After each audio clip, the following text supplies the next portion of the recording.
इतिहास के भय को अपने मन से दूर करने के लिए हो जाओ तैयार, क्योंकि आपके साथ खड़ा है एग्जाम तक परिवार।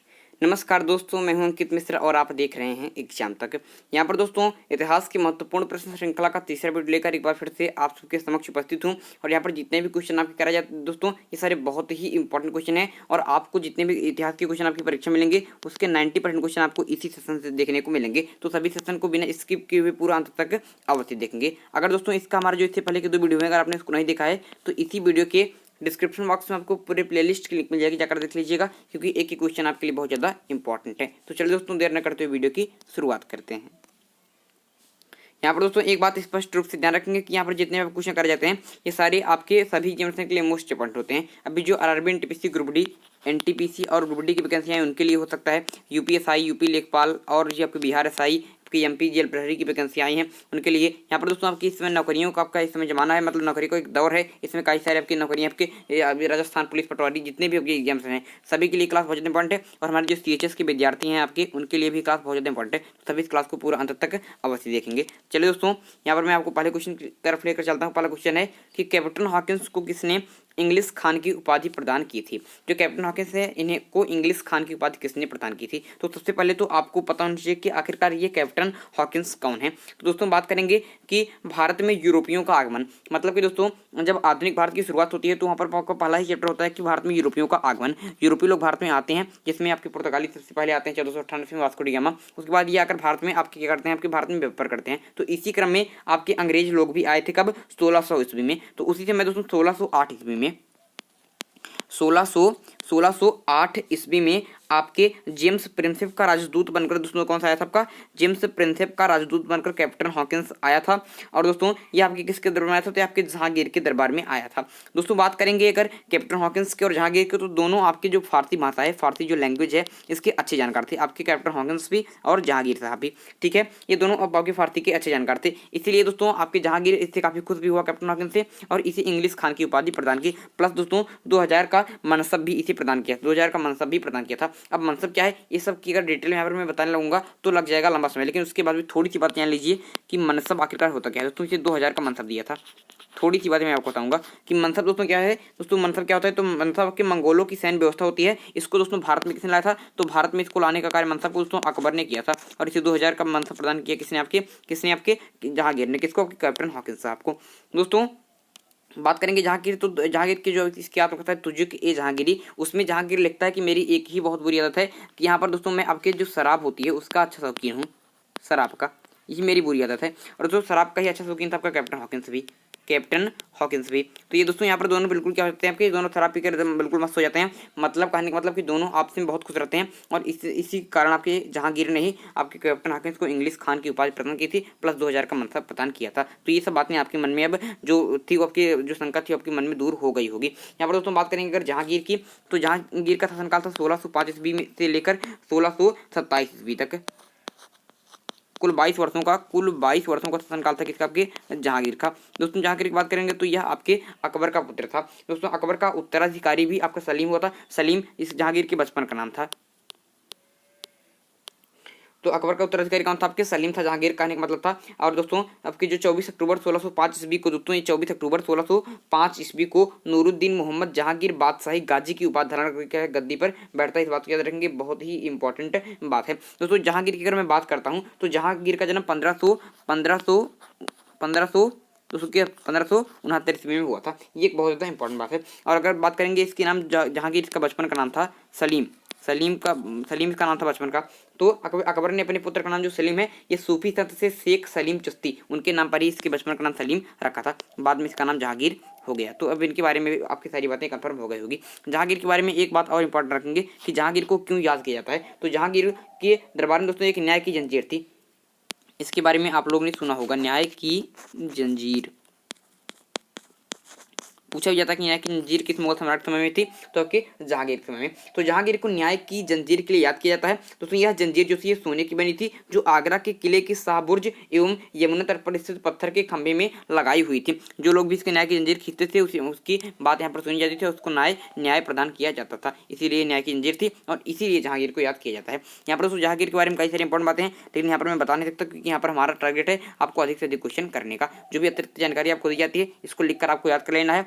और मैं आपको बता देना चाहता हूँ कि यहाँ पर जितने भी क्वेश्चन करे जाते हैं ये सारे प्रीवियस ईयर क्वेश्चन पर आधारित होते हैं, तो एक ही क्वेश्चन आपको याद रख लेना है अगर आपको अपनी परीक्षा में यहाँ पर सफलता प्राप्त करनी है। अगर दोस्तों आप नोट्स बनाकर जितनी अतिरिक्त जानकारी दी जा रही है उसको लिख लेते हैं और ये क्वेश्चन भी लिख लेते हैं और आप याद कर लेते हैं, तो आपकी परीक्षा में मिलने वाले 90% क्वेश्चन आपको आसानी के साथ आप कर लेंगे। इस बात को दावा मेरा है, तो आप लोग समझ लीजिए। इतिहास की क्लास के साथ आप जुड़ जाइए। आरबी एनटीपीसी और ग्रुप डी और अन्य एग्जामिनेशन वालों के लिए मैं बता देना चाहता हूँ, सीएचएस के विद्यार्थियों के लिए भी, कि हमारे यहाँ पर एक स्पेशल सीरीज चला गया है जीके जीएस की, जिसकी भी और मात्र अभी तक आपकी एक ही क्लास हुई है। जाकर देख सकते हैं, आपको एक क्लास में 20 क्वेश्चन आप कराए जाते हैं, 20 क्वेश्चन, और वहाँ पर आपको इतिहास, भूगोल, पॉलिटी सारे क्वेश्चन मिल जाते हैं। तो आपको यहाँ पर दोस्तों मैं बता देना चाहता हूँ कि अगर आप किसी भी एग्जाम की तैयारी करें, जितने अधिक से अधिक क्वेश्चन आपकी आंखों के सामने से चले जाएं उतनी ही अच्छी बात है। वो क्वेश्चन अगर आपके परीक्षा में आएगा तो अगर आप लोग उसको ऐसा नहीं कर पाएंगे तो अगर ऑप्शन में रहेगा तो उस आसानी के साथ आप कर ही लेंगे। तो जितने क्वेश्चन आप हो पा रहे हैं उसको करते रहिए और ये आपके जीके सेशन को ज्वाइन कर लीजिए और ये इतिहास सेशन का। यहाँ पर देखेंगे दोस्तों आपका ये क्वेश्चन आपका हो गया। यहाँ पर दूसरा क्वेश्चन है कि पुर्तगालियों ने अपनी पहली व्यापारिक कोठी कहाँ पर स्थापित की। तो पुर्तगालियों की बात करेंगे तो इन्होंने अपनी पहली व्यापारिक कोठी आपकी कोचीन में स्थापित की थी।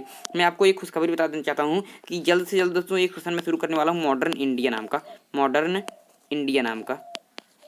यहाँ पर दोस्तों मैं आपको पूरा थ्योरी वाइज पढ़ाऊंगा। यहाँ पर अभी क्वेश्चन मैं आपको कराता हूँ, अब आपको थ्योरी वाली क्लास चलेंगी, थ्योरी वाली वहाँ पर आपको पढ़ाया जाएगा पूरा। तो वहाँ पर पहला ही चैप्टर मैं लेने वाला हूँ कि भारत में यूरोपियों का आगमन। तो पुर्तगालियों के बारे में विशेष रूप से बताऊंगा और इस क्लास के बारे में बता देता हूँ कि 2 से 3 दिन के अंदर ये क्लास आपकी स्टार्ट हो जानी है थ्योरी वाइज। इससे पहले मैंने कभी नहीं पढ़ाया है आपके आधुनिक इतिहास, लेकिन इस बार थ्योरी वाइज बच्चों की बहुत ज़्यादा डिमांड से सर क्वेश्चन तो ठीक है लेकिन आप पढ़ाइए भी, तो इसलिए मैंने ये क्लास आपकी स्टार्ट करने वाला हूँ। तो इसके लिए आप लोग चैनल पर बने रहेंगे, जिससे कि जब ये क्लास स्टार्ट हो तो उसके बारे में जानकारी आपको मिल जाए, आपको नोटिफिकेशन उसकी प्राप्त हो जाए। यहाँ पर दोस्तों पुर्तगालियों की बात करूँ तो 1498 ईस्वी में, थोड़ी सी बातें ध्यान रखेंगे कि 1498 ईस्वी में वास्को डी गामा, जिसको वास्को डी गामा कहते हैं, वास्को डी गामा आपके क्या था, पुर्तगाली यात्री था। 1498 में केप ऑफ गुड होप, जिसे हिंदी में कहते हैं उत्तमाशा द्वीप के रास्ते के भारत के कालीकट बंदरगाह पर पहुंचता है। कालीकट के राजा जमोरिन थे, वो इनका क्या करते हैं, स्वागत करते हैं। जमोरिन इनका स्वागत करते हैं। दोस्तों बता देना चाहता हूँ कि वास्को डी गामा जब यहाँ से दोस्तों आपके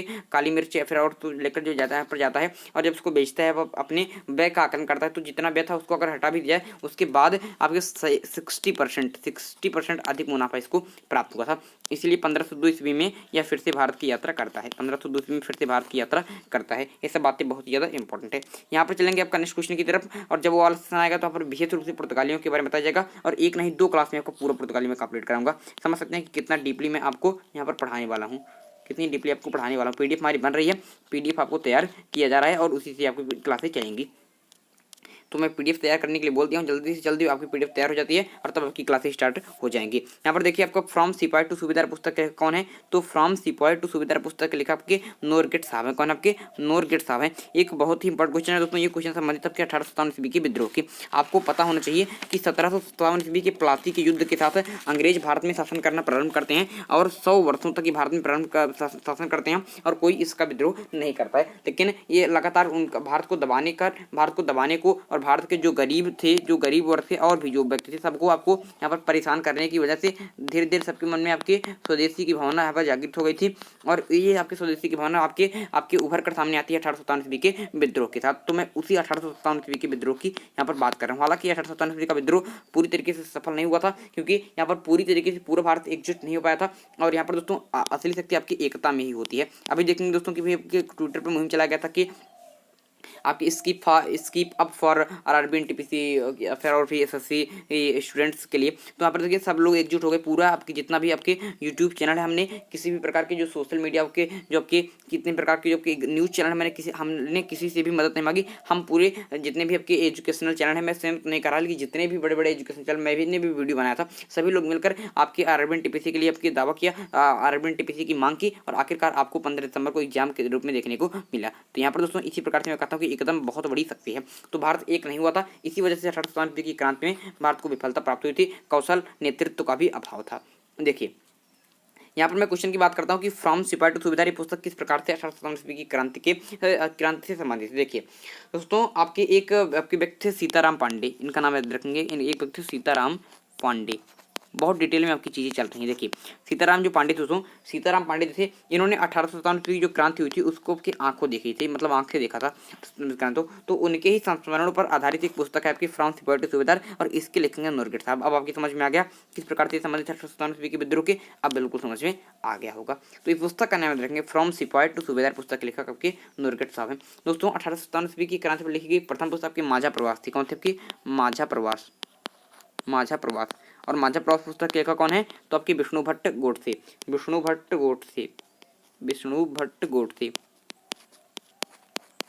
और दोस्तों प्रत्येक क्लास में मैं आपको जीके जीएस की क्लास हो, चाहे आपकी हिस्ट्री क्लास में आपकी एक ना एक बुक प्रतिदिन कराता हूँ। एक की आपकी 2-3-4 बुकें मैं करा देता हूँ, अतिरिक्त जानकारी देता हूँ। तो बुकें आप लिख कर याद कर लीजिए, क्योंकि बुक से 2 क्वेश्चन आपकी परीक्षा में आना तय रहता है, चाहे जो भी परीक्षा हो।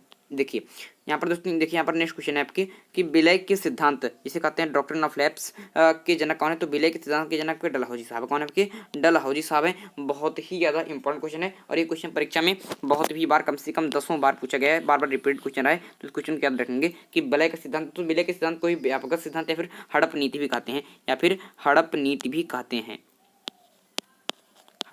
भी कहते हैं, दोस्तों आपके बात करेंगे और विलय के सिद्धांत की, तो विलय के सिद्धांत के साथ सर्वप्रथम आपके सतारा को मिलाया गया था। कब? 1848 ईस्वी में। 1848 ईस्वी में सतारा को मिलाया गया था। फिर संबलपुर को मिलाया गया, फिर जौनपुर को, फिर बुगाड़ को, और झांसी को भी इसी के तहत ही मिलाया गया था। कब? 1853 में। कब? 1853 में। और 1854 में दोस्तों आपके नागपुर जो था उसको भी इसी के तहत मिलाया गया था। दोस्तों आपके जो ये विलय का सिद्धांत था, इसका सिद्धांत ये था कि अगर कोई राजा या फिर कोई की राजकुमारी अगर आपके सिंहासन पर बैठी है या फिर बैठा है, सिंहासन पर कोई राजा बैठा है, अगर वह दोस्तों के मर जाता है और उसके कोई भी संतान नहीं रहती है, तो वह राज्य, चाहे जिस पर वो राजा आपके राज्य कर रहा था, वह राज्य को आपके ब्रिटेन के अंतर्गत ब्रिटेन में लिया जाता है, ब्रिटेन का हो जाता है। वो जो भी आपके दत्तक पुत्र है, किसी भी प्रकार के दत्तक पुत्र को लेगा तो उसको आपके राजकुमार की मान्यता नहीं दी जाएगी, महज कुछ पेंशन उसे दी जाएगी। ये बातें थी, और इसके अंतर्गत कई सारे राज्य को मिला लिया गया जिसके भी राजा के कोई भी संतान नहीं होती थी। तो इस प्रकार से विलय का सिद्धांत आपकी समझ में आ गया होगा, और इसके जनक डलहौजी साहब हैं, और कई सारे राज्य इसके अंतर्गत मिलाए गए जो मैंने आपको बता दी।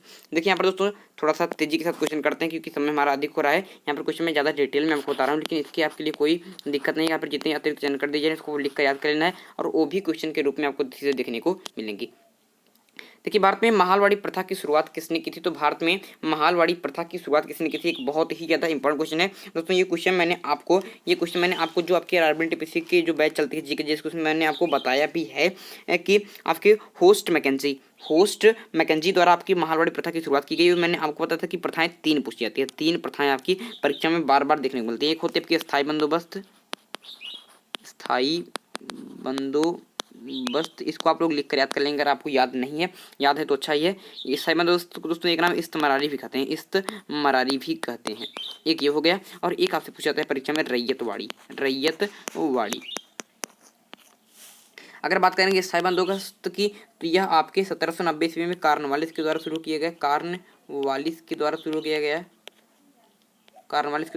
और जो रैयतवाड़ी प्रथा है, इस प्रथा की शुरुआत 1792 ईस्वी में आपके हेक्टर मुनरो द्वारा शुरुआत की गई थी। तो इस बात को आप क्या रखेंगे, बिल्कुल ध्यान में रखेंगे। क्वेश्चन बार परीक्षा में देखने को यहाँ पर मिलता है। यहाँ पर देखेंगे आपका नेक्स्ट क्वेश्चन है कि भारत की आज़ादी के समय इंडियन नेशनल कांग्रेस मतलब कि आईएनसी भारतीय राष्ट्रीय कांग्रेस जो थे, इसका अध्यक्ष कौन था? तो आपके आचार्य जेबी कृपलानी थे भारत की आज़ादी के समय इंडियन नेशनल कांग्रेस के अध्यक्ष। भारत की आज़ादी कब हुई? तो भारत की आज़ादी हुई थी 1947 ईस्वी में। यहाँ पर बात करेंगे अगर आईएनसी का, तो आईएनसी का भारत से सन 1885 ईस्वी में हुआ था। 85 ईस्वी में कहाँ पर हुआ था? तो आपके बम्बई में हुआ था। और इसके अध्यक्ष कौन थे? तो व्योमेश चंद्र बनर्जी कौन थे आपके इसके अध्यक्ष थे। और इसमें कुल 72 आपके जो सदस्य थे, प्रतिनिधि थे, इन्होंने आपके भाग लिया था। इस बात को याद रखेंगे। तो एएनसी का पहला सेशन परीक्षा में बार देखने को मिलता है, इसलिए मैंने आपको बता दी, और ये आपको क्या होना चाहिए, आपको याद होना चाहिए। बात करेंगे दोस्तों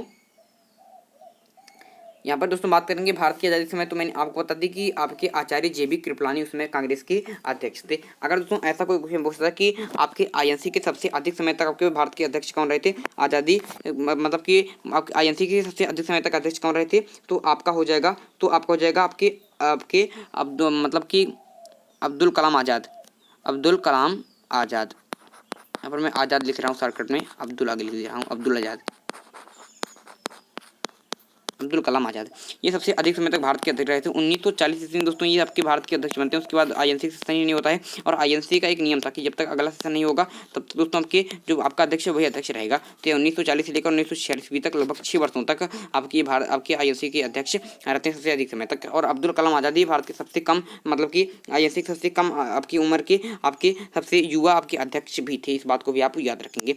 चलिए दोस्तों देर न करते हुए अगले क्वेश्चन की तरफ बढ़ते हैं। अगला क्वेश्चन है कि स्वराज पार्टी की स्थापना कब हुई, तो स्वराज पार्टी की स्थापना आपकी 1923 ईस्वी में हुई थी। आखिरकार स्वराज पार्टी की स्थापना किसने की, ये क्वेश्चन भी परीक्षा में बार बार देखने को मिलता है। तो स्वराज पार्टी की स्थापना किसने की थी, तो याद रखेंगे कि स्वराज पार्टी के संस्थापक की बात करेंगे तो चित्तरंजन दास याद रखेंगे, नाम बहुत ज़्यादा स्पेशल है। और आपके मोतीलाल नेहरू का नाम बहुत ही उल्लेखनीय है, मोतीलाल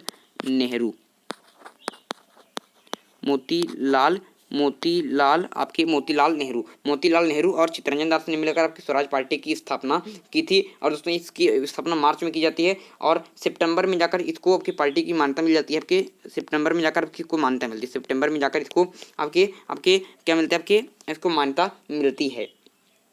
और दोस्तों आपके 1930 ईस्वी में सविनय अवज्ञा आंदोलन में ये समाप्त भी हो जाती है आपकी स्वराज पार्टी, क्योंकि दोस्तों आपके जून 1925 ईस्वी में चित्तरंजन दास की मृत्यु हो जाती है, और इसके लिए चित्तरंजन दास ने इसकी स्थापना की थी, उनकी मृत्यु हो जाती है, और तभी से पार्टी का आपके काफ़ी घाटा लगता है। उसके बाद धीरे धीरे करके 1930 ईस्वी में इसकी समाप्ति हो जाती है। इस बात को याद रखेंगे, ये क्वेश्चन के रूप में परीक्षा बार बार देखने को यहाँ पर मिला है। नेक्स्ट क्वेश्चन है कि किस अधिवेशन में गांधी जी ने थोड़ी सी स्पीड बढ़ाएंगे हम क्वेश्चन करने के, और फुल डिटेल में आपको यहाँ पर नहीं करा पाएंगे क्योंकि समय आपके अधिक हो रहे हैं, और अधिक से अधिक क्वेश्चन करने का हमारे यहाँ पर टारगेट है। देखिए कि किस अधिवेशन में गांधी जी ने आजीवन धोती कुर्ता पहनने का प्रण लिया, तो विजयवाड़ा अधिवेशन में गांधी जी ने प्रण लिया कि मैं आजीवन अब धोती कुर्ता पहनूंगा। और ये विजयवाड़ा अधिवेशन तो मार्च 1921 ईस्वी में हुआ था। गांधी जी के बारे में कई सारे फैक्ट्स हैं जो मैंने आपको कई बार बताया है। गांधी जी से एक क्वेश्चन पूछा जाता है जो मैं आपको दूंगा होमवर्क के लिए, जिसका आंसर आप लोगों को बताना होगा कमेंट बॉक्स में, कि गांधी जी अफ्रीका में रहकर कौन सी पत्रिका छापते थे, कहाँ पर, अफ्रीका में। ये क्वेश्चन बहुत इंपॉर्टेंट है। ये क्वेश्चन का आंसर आप लोगों को कमेंट बॉक्स में देना है कि गांधी जी अफ्रीका में कौन सी पत्रिका निकालते थे। गांधी जी को महात्मा की उपाधि किसने दी, तो रविन्द्रनाथ टैगोर। गांधी जी को राष्ट्रपिता किसने कहा, तो आपके एस.सी. बोस मतलब सुभाष चंद्र बोस साहब ने राष्ट्रपिता कहा था। और महात्मा की उपाधि किसने दी थी, तो रविन्द्रनाथ टैगोर ने। याद रखेंगे, बहुत ज़्यादा इंपॉर्टेंट है। इसके बाद नेक्स्ट क्वेश्चन है कि ऋग्वेद किस मंडल में सोम देवता का उल्लेख है, तो यहाँ पर ऋग्वेद जो है ऋग्वेद सबसे पुराना वेद माना जाता है। किस मंडल में सोम देवता का उल्लेख है, 9वें मंडल में। ऋग्वेद के 3य मंडल में गायत्री मंत्र का उल्लेख है। ऋग्वेद के 8वें मंडल की आपके हस्तलिखित रचनाओं को खिल कहा जाता है। ये सब मंडल आपको याद रखना चाहिए। और ऋग्वेद के 10वें मंडल के पुरुष सूक्त में सर्वप्रथम के जो कि चार ब्राह्मण सूत्र, ब्राह्मण आपके क्षत्रिय वैश्य शूद्र आपके जो है इसको आपके पुरुष सूक्त में ही बांटा गया है। और इसमें बताया गया है कि ब्रह्मा से किस प्रकार से इनकी उत्पत्ति हुई है। वेद की बात करेंगे तो वेद के संकलनकर्ता महर्षि कृष्ण द्वैपायन वेदव्यास जी को माना जाता है। वेदों की संख्या कितनी है, तो वेदों की संख्या कुल 4 है। ऋग्वेद आपके यजुर्वेद दूसरे नंबर पर, तीसरे पर आपके सामवेद, और सबसे बाद में जिस वेद की रचना हुई कहते हैं आपकी अथर्ववेद। अथर्ववेद एक ऐसा वेद है जो कन्याओं के जन्म की निंदा करता है। ऐसे क्वेश्चन पूछेगा कि कन्याओं के जन्म की निंदा कौन सा वेद करता है, तो अथर्ववेद करता है। यजुर्वेद की बात करेंगे तो एक ऐसा वेद जो उसमें आपके गद्य एवं पद्य में दोनों है, गद्य एवं पद्य दोनों लिखा गया है। और सामवेद की बात करेंगे तो ये आपकी भारतीय संगीत का जनक कहा जाता है। और इसका आपके संकलन आपके यजु आपके ऋग्वेद पर आधारित है। किस वेद का संकलन ऋग्वेद पर आधारित है, तो आपका सामवेद सही उत्तर हो जाएगा। ये बहुत ज्यादा इंपॉर्टेंट है। यहाँ पर साम का अर्थ होता है आपकी गान।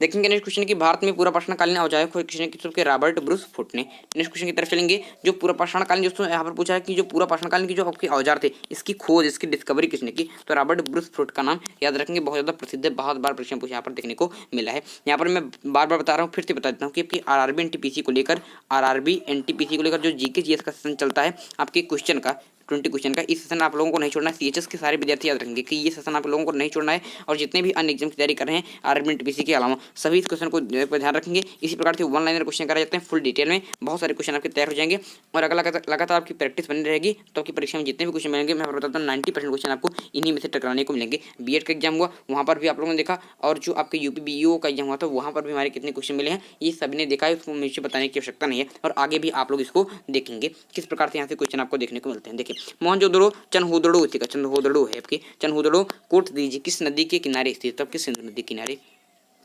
किस नदी के किनारे, सिंधु नदी के किनारे। दोस्तों ये प्रकार के हड़प्पा कालीन या फिर आपकी सिंधु घाटी सभ्यता की क्या आपकी स्थल है, ये किस नदी के किनारे स्थित है। यहाँ से परीक्षा में क्वेश्चन बार बार देखने को मिलता है, तो याद रखेंगे कि चाहे मोहनजोदड़ो की बात कर लें, चाहे चनहुदड़ो की बात कर लें, चाहे हम बात कर लें कोटदीजी की, सारे आपके सिंधु नदी के स्थल हैं। यहाँ पर बात रखेंगे, अगर मैं बात करता हड़प्पा की, तो हड़प्पा अगर मैं बात करता हूँ यहाँ पर दोस्तों हड़प्पा की, तो ये आपके रावी नदी के किनारे स्थित था, रावी नदी के किनारे स्थित था। इस बात को याद रखेंगे, ये क्वेश्चन परीक्षा में बार बार देखने को मिलता है। और एक क्वेश्चन मैं आपसे पूछता हूँ, एक क्वेश्चन मैं आपसे पूछता हूँ कि जो कालीबंगन है, जो आपका कालीबंगन है ये किस नदी के किनारे स्थित है, कालीबंगन आपके किस नदी के किनारे स्थित है, कालीबंगन। याद आ रहा है, बिल्कुल सही, बिल्कुल सही आ रहे हैं, घग्घर नदी के किनारे। अगर आप लोग इसका आंसर दे पा रहे हैं तब तो समझिए आप लोगों की तैयारी अच्छी चल रही है, अगर नहीं दे पा रहे हैं तो अभी आपको तैयारी में सुधार की जरूरत है। देखिए बौद्ध धर्म में सम्मिलित होने की न्यूनतम आयु कितनी थी, तो आपकी 15 वर्ष, 15 वर्ष की न्यूनतम आयु थी जो बौद्ध धर्म में इसमें सम्मिलित होने की। बौद्ध धर्म के संस्थापक महात्मा बुद्ध, बौद्ध धर्म के जो संस्थापक है महात्मा बुद्ध के पिता का नाम सिद्धोधन, माता का नाम क्या था, महामाया देवी। 7वें दिन महामाया की मृत्यु। पालन पोषण किसने किया, तो प्रजापति गौतमी। प्रजापति गौतमी कौन थी, तो इनकी मौत थी। इस प्रकार से आप लोगों को कोई भी क्वेश्चन आए तो बार बार रिवाइज कर लेना है। महात्मा बुद्ध के बचपन का नाम सिद्धार्थ, ठीक है, ये सब बातें पता होनी चाहिए। सिद्धार्थ इनके बचपन का नाम था। ये सब आप बार बार रिवाइज करते रहेंगे तभी आपको याद रहेगा, वरना भूल जाएगा। इनकी पत्नी का क्या नाम था, ये इस आंसर का आप देंगे कमेंट बॉक्स में। इसका आंसर के आपके महात्मा बुद्ध की पत्नी का नाम था। कई क्वेश्चन मैंने आपको दे दिए हैं, सारे क्वेश्चन यहाँ पर आपको कमेंट बॉक्स में बताना है। अगर नहीं बता पा रहे हैं तो आपको बिल्कुल ऑफलाइन कमेंट कीजिए, कोई दिक्कत नहीं, ऑफलाइन कमेंट कीजिए कि आपके आंसर इसके क्या है। अगर कोई किसी प्रकार की बाद भी दिक्कत है तो हमारा ऑफिशियल नंबर है 8574560837, यहाँ पर आप डायरेक्टली हमसे बात कर सकते हैं अगर कोई भी दिक्कत हो तो। यहाँ पर चलेंगे नेक्स्ट क्वेश्चन की तरफ कि किसके समय में पाटलिपुत्र एवं उज्जैनी विद्या की प्रमुख केंद्र तो कि चंद्रगुप्त द्वितीय। आपके चंद्रगुप्त का एक मतलब कि गुप्त वंश का एक बहुत ही प्रसिद्ध शासक, गुप्त वंश का एक बहुत ही प्रसिद्ध शासक चंद्रगुप्त द्वितीय के समय में पाटलिपुत्र और उज्जैनी विद्या के प्रमुख केंद्र थे। नेक्स्ट क्वेश्चन दोस्तों आपका, यहाँ पर आज हम 15 ही क्वेश्चन करेंगे क्योंकि समय आपका अधिक हो रहा है। किस समय को किस शासक को द्वितीय हातिम ताई कहा जाता है, तो कि कुतुबुद्दीन ऐबक को। कुतुबुद्दीन ऐबक जो है इसको द्वितीय हातिम ताई कहा जाता है क्योंकि ये बहुत ही ज़्यादा दानवीर था, इसलिए इसे लाख बख्श भी कहा जाता है,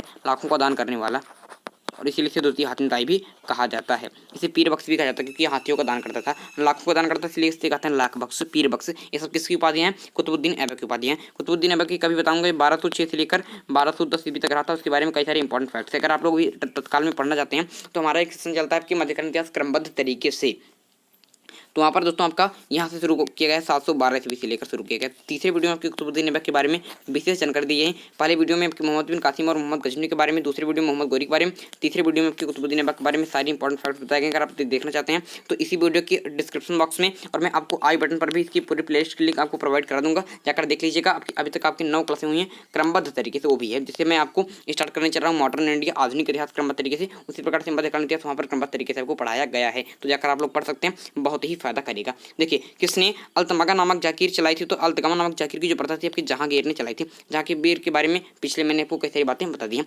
अल्तगमा नामक जागीर जो थी कि मुसलमानों को वंशानुगत जागीर मिलती थी, आपकी वंशानुगत जागीर मिलना हो आपकी, ये आपकी पद्धति को कहते हैं अल्तमगा, और इसको किसने चलाई थी, जहांगीर ने। मुगल सम्राट का वह कौन सा मतलब कौन सा मुगल सम्राट था जिसने आपके जिसके समय में आपकी न्याय की जंजीरें लगी हुई थी, तो जहांगीर सही उत्तर हो जाएगा। ये आपके ये हो जाएगा, बहुत ज़्यादा इंपॉर्टेंट है। तो यहाँ पर दोस्तों आज का सेशन हमारे यहीं पर समाप्त होता है। अगर आपने इसका दूसरा वीडियो नहीं देखा है और दूसरे की पहले आपकी पहला वीडियो अगर आपने नहीं देखा है, पहला वीडियो नहीं देखा है और दूसरा वीडियो नहीं देखा है, तो इसी वीडियो के आपके डिस्क्रिप्शन बॉक्स में पूरी प्लेलिस्ट की लिंक प्रोवाइड कर दूंगा, जाकर देख लीजिएगा। सुबह 8 बजे ये क्लास चलते हैं और आप लोगों को एक भी क्लास आगे से मिस नहीं करनी। पिछली क्लासों को पूरा कर लीजिए और अगली क्लासों को एक भी क्लास आप मिस नहीं करेंगे। ये क्लासें कैसी लगती हैं, 1 मिनट भी मैं आपको व्यर्थ नहीं करता हूँ, जितनी भी बात बताता हूँ सारी जानकारी बताता हूँ। बस एक बात बताता हूँ कि आई बटन पर और डिस्क्रिप्शन बॉक्स में कई सारी इंपॉर्टेंट लिंक हैं, जाकर देख लीजिए। सारी फ्री क्लासें हैं, जाकर देखिए, बहुत ही आनंद कीजिए और अपनी पढ़ाई को इसी प्रकार से जारी रखिए। अगर आपको वीडियो अच्छा लगा हो तो वीडियो कर लीजिए लाइक, चैनल को कर लीजिए सब्सक्राइब, क्योंकि यहाँ पर इसी प्रकार की वीडियो मिलते रहते हैं। चलिए दोस्तों, आज के लिए आपसे लेते हैं विदा। अगले वीडियो में एक नए टॉपिक के साथ फिर होगी मुलाकात। तब तक के लिए मुझे दीजिए इजाजत। मैं हूं अंकित मिश्र और आप देख रहे हैं एग्जाम तक। धन्यवाद।